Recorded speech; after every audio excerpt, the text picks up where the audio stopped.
नमस्कार। आप सभी दर्शकों का इस YouTube चैनल पर हार्दिक स्वागत एवं अभिनंदन है। प्रस्तुत है आपके समक्ष एक संस्कृत सूक्ति। सुखम हि दुःखान्यनुभूय शोभते यथान्धकारादिवदीपदर्शनम् सुखात्तु यो याति दशां दरिद्रतां स्थितः शरीरेण मृतः स जीवति।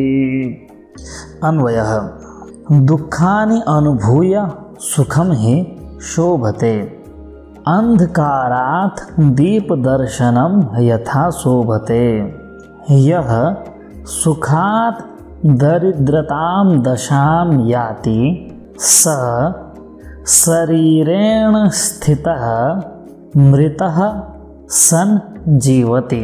एक एक शब्द का अर्थ बताते हैं।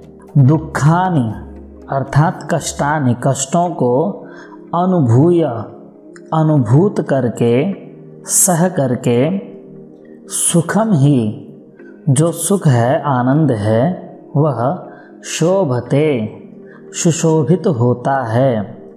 अंधकारात अंधकार से अथवा अंधकार के बाद दीप दर्शनम दीप का दर्शन यथा जैसे शोभते सुशोभित होता है।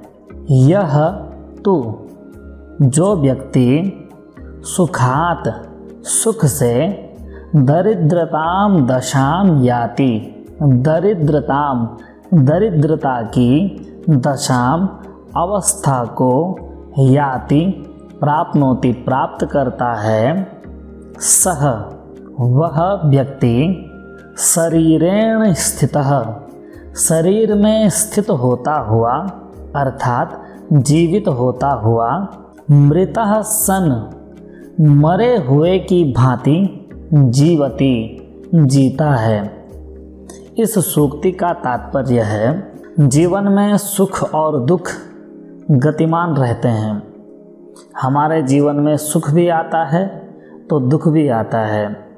तो सुख और दुख इन दोनों में पहले क्या आना चाहिए और बाद में क्या आए, किस प्रकार से सुख अच्छा हो और किस प्रकार से दुख भी अच्छा हो जाए, यह विमर्श इस सूक्ति में किया गया है।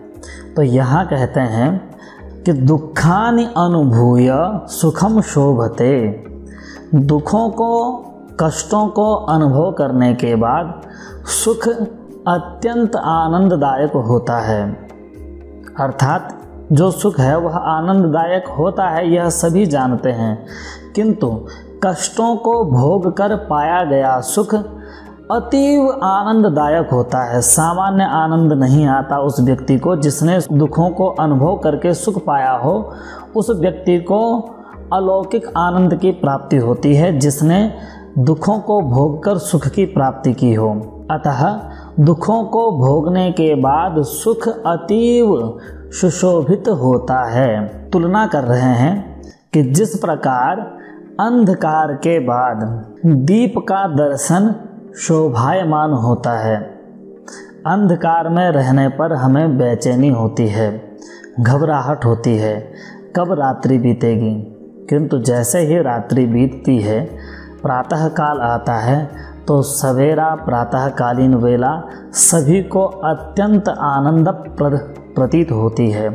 तो जिस प्रकार से अंधकार के बाद प्रातःकालीन उजाला प्रकाश सुशोभित होता है, उसी प्रकार कष्टों को अनुभव करने के बाद पाया गया सुख अत्यंत आनंदप्रद होता है। सुखात् यो याति दशाम दरिद्रताम। जो व्यक्ति सुख के बाद, आनंद प्राप्त करने के बाद दरिद्रता की दशा को प्राप्त हो जाता है, अर्थात सुख भोगने के बाद यदि किसी के जीवन में कष्ट आ जाता है, दुख आ जाते हैं, पीड़ा आ जाती है, विपदा आ जाती है, ऐसे व्यक्ति की दशा क्या होती है अगली पंक्ति से बता रहे हैं कि ऐसा व्यक्ति स्थितः शरीरेण, शरीर में स्थित होता हुआ, जीवित होता हुआ, मृतः सन जीवति, मुर्दे की भांति जीता है। अर्थात सुख के बाद जिस व्यक्ति को दुख की प्राप्ति होती है उसके लिए यह जीवन साक्षात काल बन जाता है। वह शरीर से तो जीता है किंतु अंदर ही अंदर वह मरे हुए की भांति रहता है।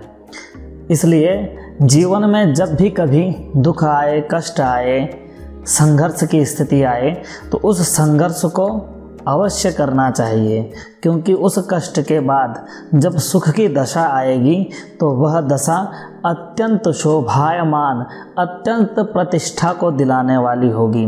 तो कभी भी दुख से घबराना नहीं चाहिए, यह सोचकर कि दुख बीतेगा और सुख आएगा और वह सुख द्विगुणित होकर के आएगा। हमें निरंतर अपने कर्तव्य पथ पर डटे रहना चाहिए।